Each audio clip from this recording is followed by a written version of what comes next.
Good morning, everybody. I'm going to say happy fall, y'all. I know that the official first day of fall was a while back, but now that we're into October, it feels a little bit more legitimate, even for us here in Florida, where we don't get what I remember fall to be in Virginia, where crisp weather, smell of burning leaves, all the colors are changing. We don't quite have that fall here, but I will say that the weather does seem to shift a little bit. The humidity kind of goes away just a smidge.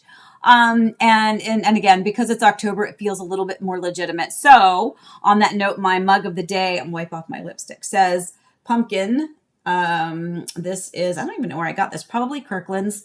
Anyway, I don't even know if I've used this mug before or not, but I was thinking of you and I was thinking of fall. So cheers to you. I will tell you that my coffee this morning has been reheated, which is typical. I'm sure we all do that, but reheated, but it is the perfect blend of the hazelnut creamer and the coffee. So today the coffee is perfection. So yet another reason to start this week out on a positive note.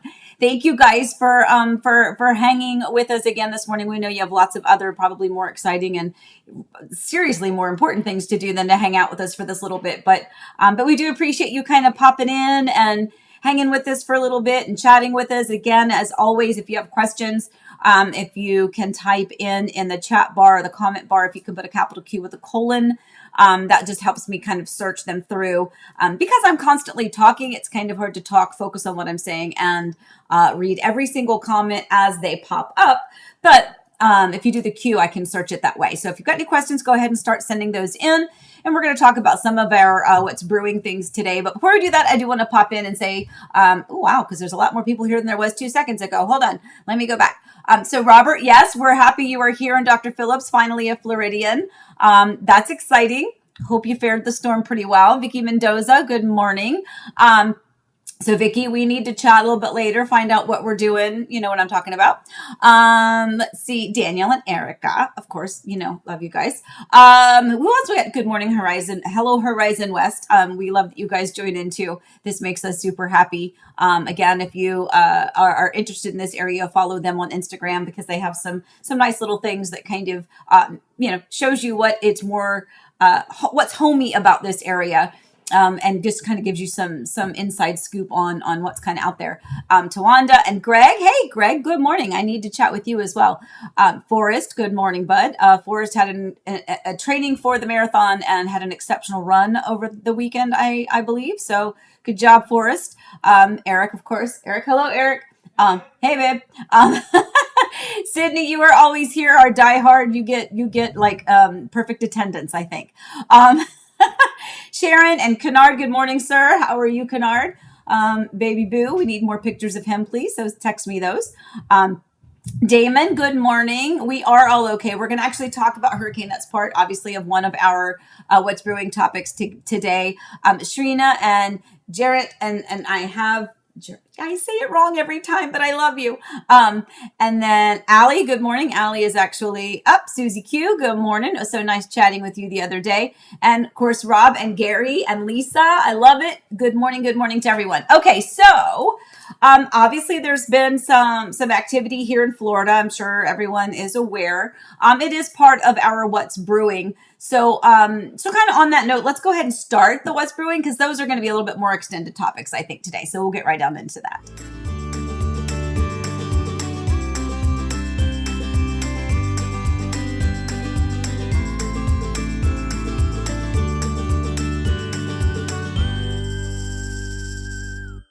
Good morning again. Okay, so these are the What's Brewing topics. So Hurricane Ian. So obviously that is a big topic. It's a big concern. It is a very emotional conversation. Part of the reason that we, Eric had toyed around with the idea, we've wanted to do the thunderstorm live because our thunderstorms here just, on a sort of a daily basis, the late afternoon thunderstorms can be pretty intense. So for a while he had said, we would do this kind of thunderstorm live, but we had talked about potentially doing kind of the same thing during the hurricane, but the reality is it was not prudent. There was too much serious devastation out in Fort Myers area, Sanibel Island. Absolutely just wiped out those areas. And many, many, many people have lost their lives. Many people have lost everything that was important to them in their lives, whether it was their home, their shelter, their belongings, their family, their friends.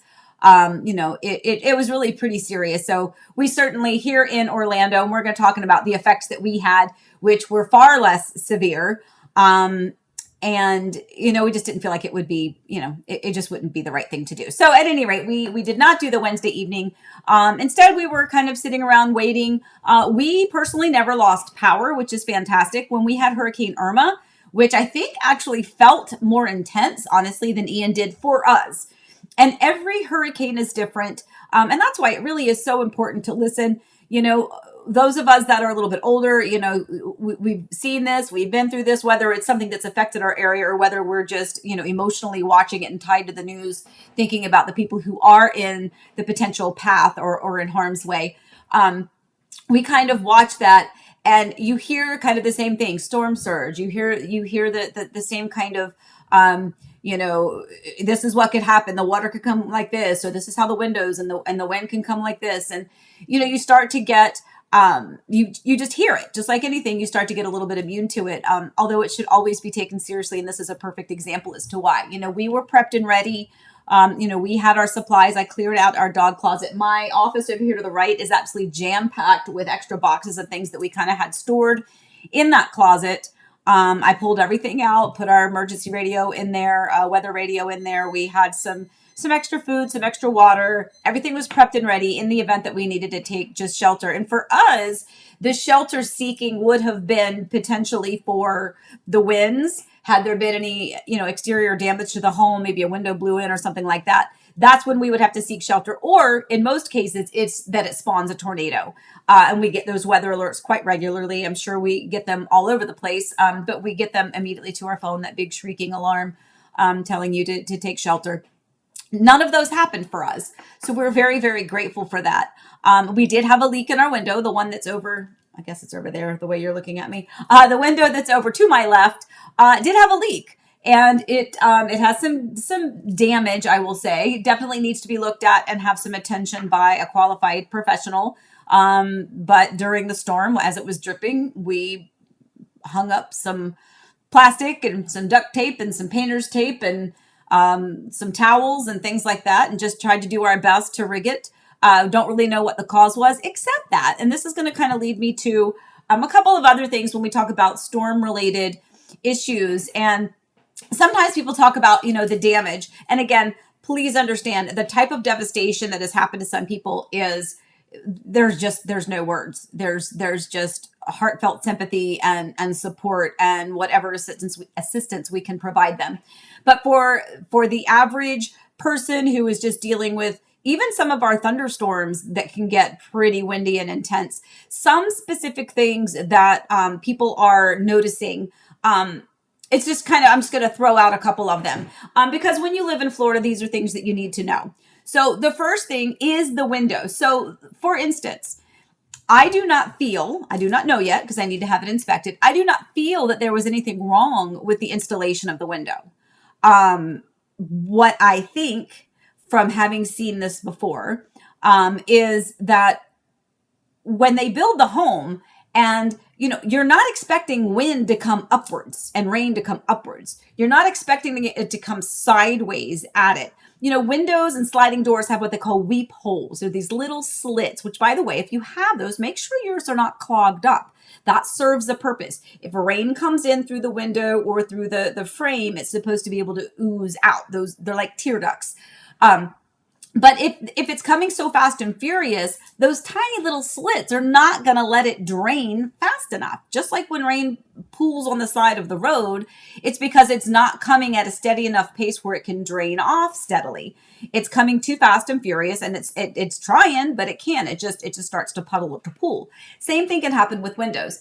And when that rain and that wind is coming sideways, or in some cases it's kind of coming up, that's not how your window was constructed. So yeah, sometimes there's going to be some damage. And that's not to say that everyone that has a window leak, that they should not be thinking it's a real viable structural issue. It's just to kind of give some perspective on some of these things. Again, homes were not built to, they were built for hurricane conditions, but your window is not manufactured to accommodate upward or direct side impact wind. And by the way, the window that had the issue was taking the brunt of the wind, during the whole storm. So anyway, so that's one thing. Another thing, I'll just throw this out there real quick, because if you are a Floridian or if you plan to become a Floridian, there is something called required homeowner maintenance when it comes to stucco cracks on the exterior.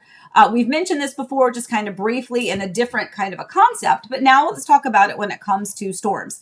And then we'll kind of move on to some other things. But so your exterior stucco cracks, we are on a very sandy soil. So as your home settles, you are going to have these little teeny tiny little exterior stucco cracks. Those happen. They're going to happen. There's not a home where that has not happened. The key is, first of all, it's normal. Is again, has nothing to do with the quality or the integrity of the construction, but it does require some homeowner maintenance.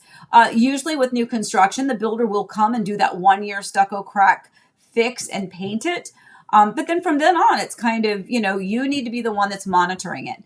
We're also supposed to paint our homes, depending on the color of your exterior paint, maybe every 5 years. Again, it's going to depend. And when you do that, you can have the painter, again, fill those stucco cracks with elastomeric and let them paint over it. And so it's good as new. The reason you want to do that is for any potential water intrusion. Again, a typical rain or a sprinkle, not going to be an issue. But if you have consistent pounding, driving rain, and you have stucco cracks that you have not maintained, it could potentially be a problem. Keep in mind, there is still a barrier. People think that the stucco just goes right on, and if the stucco is cracked, that it's going to go into your house. There's still a barrier there. Again, not to discard it, but it's just to kind of let people know and not be so high alert and freaked out and frenzied about it. So that's just a couple of things when it comes to very, very common issues. Okay. So, when it comes to hurricane and your home and damage and things like that. Okay. Anything else about hurricane? Oh, yes. Let me show you this. So this is, kind of back to the actual path of it. So if you take a look at this, it kind of shows, I think actually, it went out a little bit more to the right. I think Eric said, and then it kind of looped back in at the tip top. But if you're looking here at us in Florida and you look at where it says Orlando, as I tell my mom and my family who live out of state, if you are concerned and watching it on the news, you need to just focus on where it says Orlando. We are Winter Garden. That is where we live. But if they are only referencing big cities, then follow Orlando. If they're getting a bit more specific, then if they mention Disney World, that's where we are. So, but if you look at this map, you can see Orlando, and it really did kind of, come up and straight over. But by the time it got to us, it was a tropical storm. And that's one of the things that we talk about with clients when it comes to they're worried about the hurricanes. Yes, be worried about them. You see on the news what has happened to Fort Myers and some of those other areas. Absolutely devastating. They are on the coast. They have a little bit different situation than we do, being buffered here in Central Florida. So we are thankful for that. And so that, yes, by the time these really impactful hurricanes reach us, they have diminished because they have unfortunately probably left a path of destruction prior to getting to us. And in this case, that's exactly what happened. So that's one thing. But now if you think about this path and what that means to us locally, so this is a very big intersection. This is called Palms at Windermere. This is going to be, for those of you that have been watching us and following us for a while, this is going to be that new Dreamfinders community there, kind of at the corner of Reams Road, Fiquette, that little area, kind of bridging Winter Garden and Windermere. Obviously, the community has not been built yet. They have started to clear, but you can see the roads flooded, and you can see that the land where the homes will be is flooded. Now, that's not to say or to state or to make any judgment call. There are no homes there. There is no infrastructure there. This happens when you remove Mother Nature, right? You've taken down the trees, you've cleared that land, but you haven't necessarily put the infrastructure in place to help drain that land. So what does this mean for us? Well, it means that potentially there could be a delay in the construction of that community, or the beginning, pre-selling of the community, or any of that stuff. It could be delayed. I don't know. I don't work for the builder. We'll find out. But this is just an example for you to see. Now, if you look at the picture where the road is, the puddles over to the right is actually the road that you're supposed to turn to go right. But because of this, there was a huge kind of like a hole there in the ground, like a pothole, which you cannot see because of the water. So a lot of people were going to the stoplight and taking a right. So that's sort of what can affect us. But if you notice, the electricity was still on, right? The power, the stoplights were still working. So that's one of the things that affects us. Yes, One sir. thing I'll just mention is that was yesterday. Yeah, that was yesterday. Not like it was right after the storm. It's True. If you didn't hear that, Eric was saying that picture was taken yesterday, and today is Monday. So that was Sunday. The storm hit us, Wednesday evening into Thursday morning. It was not really more like Thursday. Was it Thursday morning? It was like 2-3 o'clock in the morning. Yeah. So, I mean, this is still there because it takes a while for this to kind of recede and to go away. And without infrastructure in place to help drain it, this is kind of what happens. But yeah, so that's just kind of a focus there. Now for us, Eric was very, very proud of his stellar engineering. So this is actually our pool area, still not done. If you look at this picture, that is kind of our lanai that's back behind it where the little blue plant is. You can see in the center, right behind the letter D on the aqueduct, that is the gutter, the drainage that goes down. Now, you probably can't see it here, but on the pavers, there are built-in drains. The problem is they have not finished and redirected our guttering yet. When we screen the pool area in, that gutter, to my understanding, will be rerouted out to the exterior. So at the moment, it was literally cut off at the bottom, so it didn't even have the little scoopy loop, scoopy loop, that's a word, the scoopy loop thing, like the elbow piece of it. It was really just cut off because remember they put the pavers on, so that raised the level of everything. So they cut that little scoop-de-loop off, and it would just kind of crash down, and it also could not go anywhere fast enough. And so it would, just during a thunderstorm, it started to creep into the lanai. So our fear was in a hurricane situation, if we did not find a way to direct the water, it was going to flood the lanai and potentially come up into the weep holes, into the base of the sliders. So in this case, it kind of slants upward. So where that drain is, it kind of slopes up to the pool because ultimately water splashing out of the pool is supposed to drain down and into the little drains that they have along that.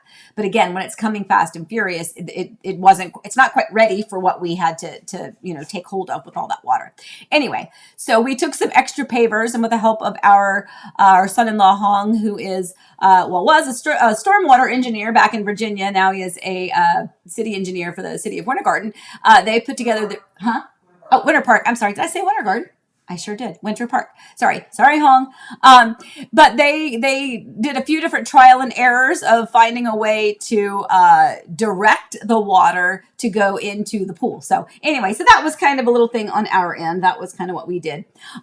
So back to what's brewing. So that was kind of our hurricane. Did I get all your pictures, honey? Yes, I did. Well, you might want to show the pool update because somebody, Greg Odie asked about how the pool do. So you might show the aqueduct. Right. So here then is a picture of our pool. So this we'll kind of pop forward. So this is a picture of our pool area this morning. So it's not done. Okay, so no judgment calls on this, people. It's not done. It's kind of a hot mess. But this is a side view kind of, I guess. If you look, that is the rock work. That's the waterfall, soon to be waterfall. That is in the center. If you look, you see a ladder laying inside the pool. That's been there forever. You probably see some pool noodles in there. And if you look down in the water, you see some piping. Obviously, that is not water for us to swim in. That was just the rainwater from the storm that we had, which came up quite a bit, to be quite honest, as far as filling it. The deep end was quite filled up. But yeah, so that's kind of, what our backyard looks like at the moment. We had to, move the trees to safer ground, and, some of them we just had to put over on their side because we were too big to move. But this is what our pool looks like this morning. So Greg, that hopefully answers your question, but our pool did fine. We're still waiting on those final things. So we'll continue with our actual pool update, non-related to Hurricane Ian.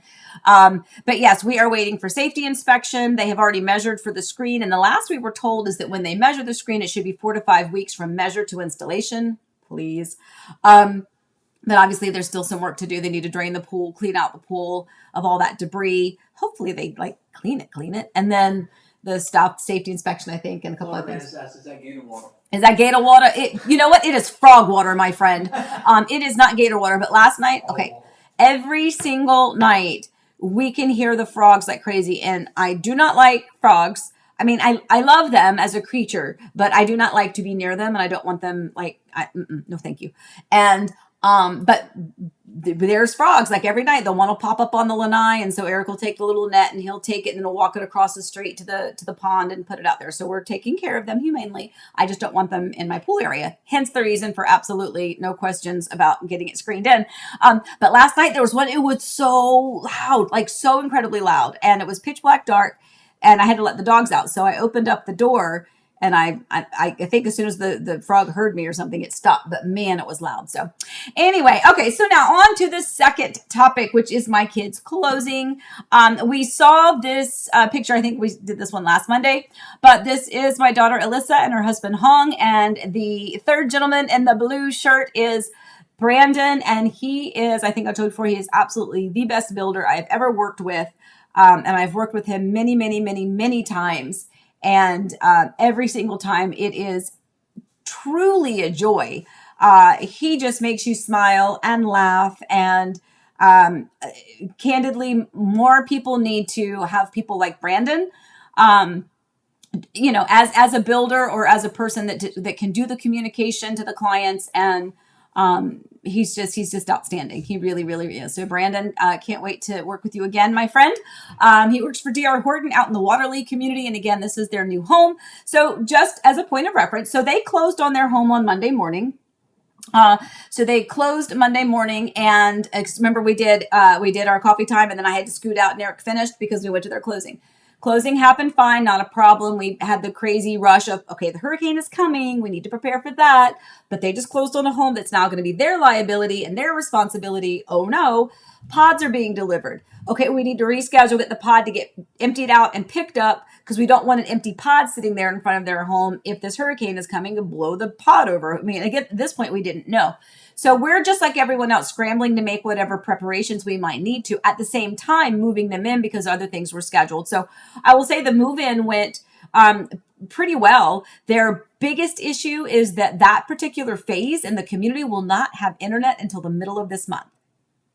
That's right. So to me, I understand that the builder doesn't have the builder, in order to get the certificate of occupancy, really just needs to make sure you have your home is obviously set, prepped, and ready, but the electrical is hooked up, the gas, or if you're a gas community, water is hooked up. All of that is prepped and ready to go. But I almost feel like they need to add internet ready as well, because there are people that work from home and that's their livelihood. So they are very much stranded. So on that note, they're kind of hanging with us a little bit longer. So that they can stay connected to the world, because it's a very eerie feeling to not have your cell coverage is horrible. You can't check anything on your phone. So anyway, so they moved in. We've painted a few walls. They did have a little bit of damage. They had a leak, which kind of going back to that. One thing we noticed in our old house, not in this one, I'm going to knock, but very lightly, is that the same thing I mentioned about the windows and rain coming in sideways, or maybe rain, being whooshed up, is that the exterior vents, whether it is for maybe the exhaust fan, or maybe it's the vent from your washer and dryer, your dryer vent, those vents, again, they're not intended to take in water. They're usually down. Sometimes they have flaps on them, but sometimes, again, that rain will come up. And if the rain is coming up, it's going to trickle down and it can find an opening, which is usually near or at a vent in your ceiling somewhere. And that's what happened at Alyssa and Hong. So there's a leak in the master bathroom. And we also noticed that the carpet was soaking wet. We noticed that when we were painting. We're like, why is it so wet? And then I was like, oh no. And again, not really sure the cause of that. I think it may be window related, but we're not sure. Anyway, but they are safe. And again, we are counting our blessings. These are inconveniences. They are frustrating for sure, but you just have to put it in perspective and realize, you know what? They still have a home. So we're going to, we'll be grateful for that and send our, prayers and whatever help we can to those who did not fare the storm as well. All right. So that was that. And now we're going to go to the housing market. So that being said, I'm going to do a couple questions real quick, because I bet some of these questions might actually kind of prompt it. So let me go do that real quick and then we'll kind of get to that. So let's see. Eric, you got any for me? Oh, look at me. I just posted. Did I? Look, did you guys see what I did in the thing? I commented Q : because I'm so smart. Yes, Danny and Erica, quite a few finished homes in the canyons had water intrusion at the windows and the floor, exterior walls. Taylor Morrison has given several bad explanations typical of builders' homes. So yeah, Daniel and Erica, that's so funny. So yes, so that is, again, I am not going to speak on behalf of a builder because everyone's home is unique. And we've said it before, it does not matter what name is on that builder, whether it's Taylor Morrison or Meritage or Matamir or Kavnanian. It doesn't matter. You are always subject to the actual trades that have built your home, first of all, and then you are subject to the inspections and things like that. And yeah, are there going to be imperfections? Yes. Is it going to be something that is detrimental? Hopefully not, because if it was, it should have been caught by the inspectors. Or, because remember, it's not just a one-time inspection. There's inspections over and over and over again on these homes. But yeah, so excuse me, back to that question. I do think that maybe part of what I just said answered it, because that was very typical in our home, in lots of homes in our community. People are talking about the water. And yeah, some of them had more extensive water intrusion than we did. We just had one window and it was dripping and dripping. And yeah, we have damage in one of the sides of the window. But I really do think if we can wrap our brain around the fact that rain coming down is different than rain flying up or rain driving in. And the windows are meant for wind resistance at 120 miles an hour, maybe coming directly at it. But rain coming at it is going to wreak havoc. If it's coming too fast and furious, it's not going to have anywhere to go. And so, yes, there could be potentially damage. So good question. Greg, we talked about the new pool. So thank you for that one. So Vicky Mendoza, does Florida homeowners insurance typically cover hurricane and flooding? So we've talked about insurance before. Most main big insurance companies may not even have a homeowner's insurance for homes here in Florida. But obviously these homes are insured. So you just have to find the companies that do. And the reason that a lot of them don't is because of hurricanes. But yes, obviously these homes are insured. And you can reach out. Again, I'll send you information of who we use.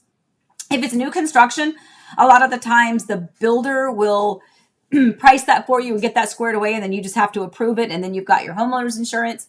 And then a lot of times it's Sile Insurance Broker. They're like an insurance broker. So they kind of do the hard work for you. That's who we use all the time. And that's who I send my clients to. I'm like, because it's not one company, they're going to find the one that's going to work best for you. But you definitely need to have homeowners insurance or you can't close on it. Flood insurance is separate. Well, yeah, flood insurance is separate because if you're not in a flood zone, you are not necessarily required to have it. Every time you close on a home, and it does not matter if, like, we are not in a flood zone, but even in our closing, and everyone's closing, they say you are currently not in a flood zone. However, if FEMA ever determines and reevaluates and decides that you are now in a flood zone, you will be required to carry flood insurance, and if you do not, they will assign it to you. So that's kind of important to know too. So flood insurance is separate. If you're not in a flood zone, you don't need it. You could always add it if you want it. That's going to be a personal question or a personal, kind of decision in that regard. Okay. So let's go back then to our last little what's brewing, which is the housing market. So, wow. So there's a lot to talk about there. So, Eric and I were talking earlier about maybe the best way to describe, some of the things that are, I won't say going on, but maybe, is that we just need to have just kind of a mindset adjustment, I guess, both the seller and a buyer, for instance. One of the things historically, if you were to have your home appreciate, I think historically 10% appreciation a year, everyone's thrilled. Woohoo! That's great. That's fantastic. That's amazing. But because it has escalated so much here recently, sellers have a different mindset. So now they're thinking it should be 20% a year. And if the interest rates and other outside factors are making things shift a little bit, if it's kind of pumping the brakes a little bit, the seller's mindset is still where it was, whereas the buyer's mindset is like, I know where it's going. And so they're being a bit more conservative with their offers. There's fewer of them out there. Some of them have said, you know what, back when I was looking, I could afford a $700,000 home. Now the home that I want and I thought I could get, I can't get. And so I have to look at a different price point, and maybe they're not happy with prices or homes at that price point, or maybe they're just going to wait it out. I still don't think waiting anything out is going to be as beneficial. I think that, anyone that is looking or needing to move should do so, knowing that you can refinance this when interest rates eventually drop. But it really is kind of both parties, the buyer and the seller, both making that adjustment when it comes to pricing for the seller, and to not get wrapped around that it's 20%, like that's some kind of a failure if you're only getting 10%, because if that's what it had been historically, you would be absolutely thrilled. Times change, prices change. There are variables that we cannot control. There are variables that we can control. And we have to make sure that we as realtors are advising our clients and keeping them updated with what's happening. We could price your home this way and then nothing is happening. Well, maybe that's a sign. And then we can have crazy things happen where you put a home on the market and it's snatched up in a day and you're like, there's no rhyme or no reason. I mean, it was a beautiful home, but it was an older home. So why did that one sell, but this other one didn't? You just have to understand that there is no one answer. There is no one solution. There is no way that any realtor could ever tell you, I guarantee you I will sell your home for this amount and in this amount of time, unless they personally are putting their money into it and saying, if I don't find a buyer, I'll buy it. Okay, fine. Okay, then they bought your home. But that's not what most realtors are going to do. So I think that, the buyers are kind of coming in, thinking ahead, going, all right, well, we see that prices are starting to come down, perhaps. And again, we've talked about this before. We actually thought prices weren't going to go down so much. I think, again, a lot of it is that the sellers have a mindset of the before, not the now, and not the what's coming. And that's going to hurt them long term. The home is going to stay on the market a little bit longer. And sometimes it is priced right, and we just don't have the buyer. The buyers out there, the ones, even though it is technically a seller's market based on the inventory or lack thereof, in a broader sense, a buyer still knows they have a little bit more power right now than they did 6 to 9 months ago, for sure. And they don't feel quite as back to the wall pressed to make a decision. They feel like, well, why not come in lower? Let's see what happens. And those of us who are advising our sellers in this situation, and this literally just happened. I just had a listing go pending last night that just went active, not 2 weeks ago, not quite 13 days. 13 days ago. And candidly, we had one showing in that. How many days did you say? 10 days? 13 days. 13 days, my friends, we had one showing. And that one showing was all it took because they're the ones that submitted an offer. I do have a picture of it. Yes. So this home went pending 13 days. And I mean, that's huge. That's great. That's super fantastic for them. And, but we did end up selling it for a little bit less than what we listed it for. And I candidly had that conversation. We priced it very well to begin with. So it was very frustrating when we still had to go down. But that's part of this game, guys. That's exactly what you have to do sometimes. And I talked to my seller. I said, here's the thing. Do I think we can sell it for more? Yes, but I don't know when that is. And I cannot see into the future at this point. And you really never want to let a buyer go unless it's just so ridiculously insulting of an offer that's never going to work. This one was close enough and it was going to make it work. The sellers have to move. They weren't super desperate, but they were accommodating. And we were able to get that done. Late into the evening, we finally came to an agreement. We did not accept their original offer. We countered and then they countered, and it was a little bit more of a typical back and forth. And we finally landed somewhere in the middle, and there it is.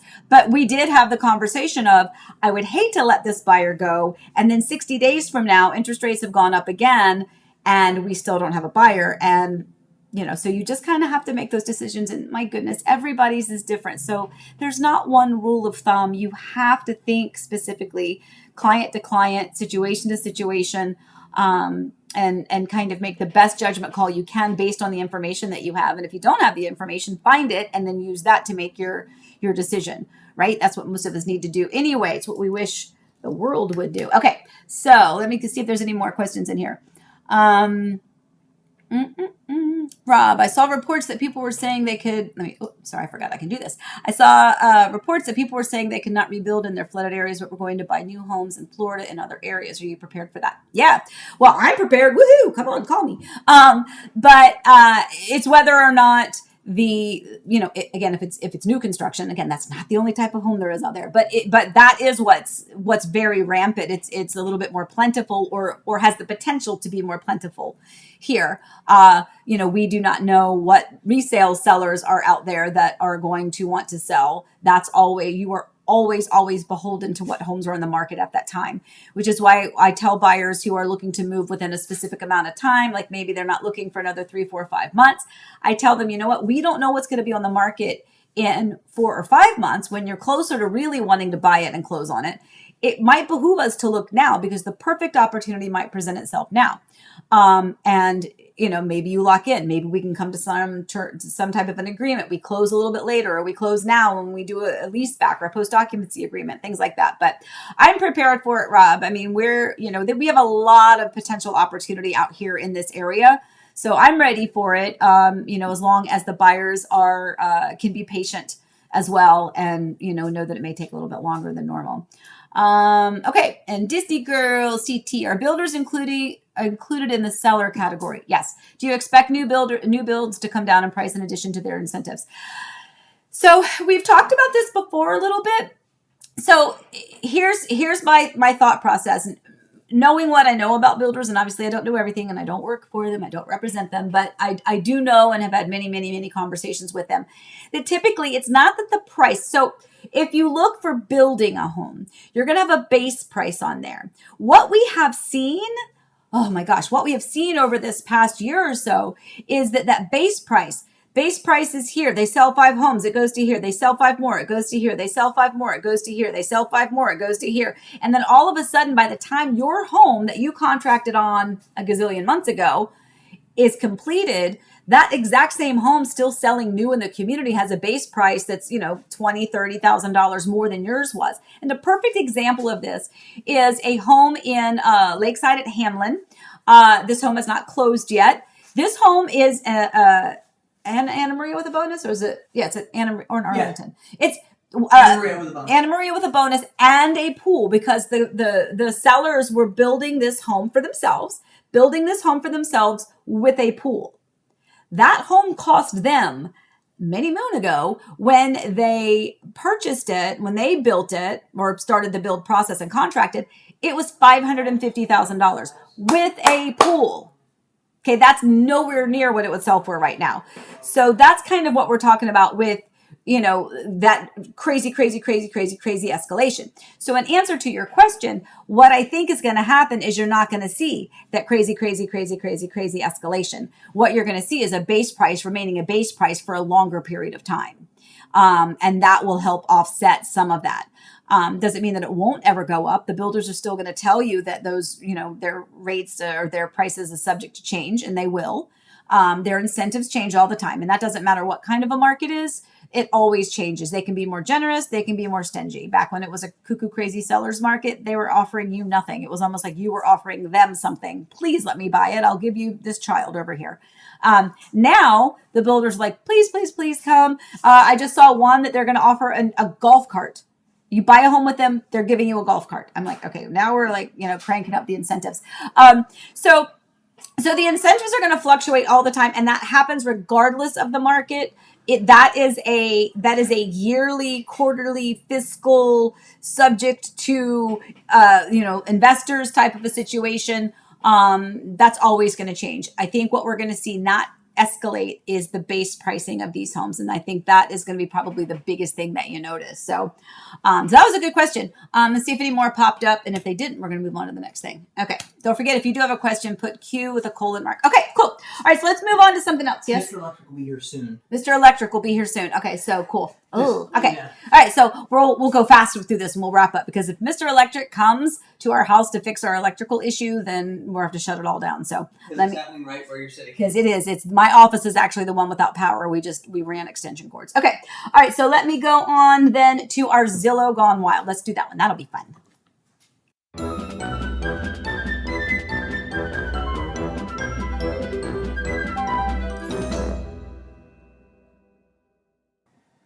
Okay, so what happened to it? Where'd it go? Oh no, where'd the picture go? Oh, I have to do it again. No, it's okay. I don't have to push again. Okay. So this one's actually from Marcia, one of my friends and clients. Thank you, dear. One of my friends and clients actually sent us this one. So this is in Sacramento, California, 825,000, 4 bedrooms, 2 baths, a little over 2,300 square feet. Absolutely adorable house from the front. But look, wowzers, look to the side. That is something. So that reminds me a bit of, like when your kids like paint like crafts with like that puff paint, like that's kind of what it looks like. It's like puff paint everywhere. It's kind of hard to see what is what. I think that's a fireplace. I feel like I'm a little under the sea, Little Mermaid-ish. But I believe that in the description, it was kind of a tribute or something to a specific artist. And I think that could be, very nice. Perhaps a painting. Perhaps not the entire room. I just don't know what one would do with a home like that. I really can't tell what is what. I think it's a fireplace. I don't know. I'd have to, maybe bookshelves over there. Fireplace. Literally, I think it's a fire. Is it? I think it's a fireplace with, I don't know. Something's on fire. Something's on fire. Yeah. Anyway, so that's just kind of fun. That is a very whimsical one. Feels a little Disney-ish. You know what it feels like? Do you remember back when Disney had Toontown and you saw Mickey and Minnie's houses? That's what it looks like. It's kind of bubbly and cartoony. Yeah. But yeah, I don't know. We'll I'm not going to track that one, but if someone wants to track this home in Sacramento, California for $825,000 and let me know when it sells, that'd be fantastic. Anyway, okay, so that. Can I give you one update? Sure, give me one the update. Stranger Things house that we featured a couple weeks ago. Yeah. Sold at twice the asking price. They're going to turn it into a haunted house. I did get this cut from Kirkland's. There's the stamp on the bottom. Okay, sorry, I saw it in the They might camera. not have heard that. Oh yeah, so I will tell them. And So Mr. Eric. Electric is here. Okay. Oh gosh. Okay. So we're gonna wrap this up. Okay. I'll give him a minute. Okay. Cool. Okay. Cool. All right. So So Eric was saying that the Stranger Things home, the actual home that was in Stranger Things that we featured a couple weeks ago or whenever it was, sold for double the asking price. Yowzers. That's pretty amazing. Okay. One more thing, and then we're gonna wrap this baby up. Okay. So what I'm watching, again, not that it excites you, but just in case, here we go.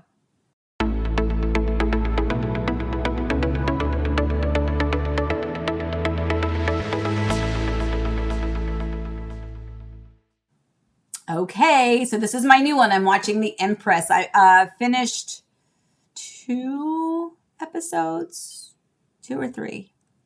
I don't remember.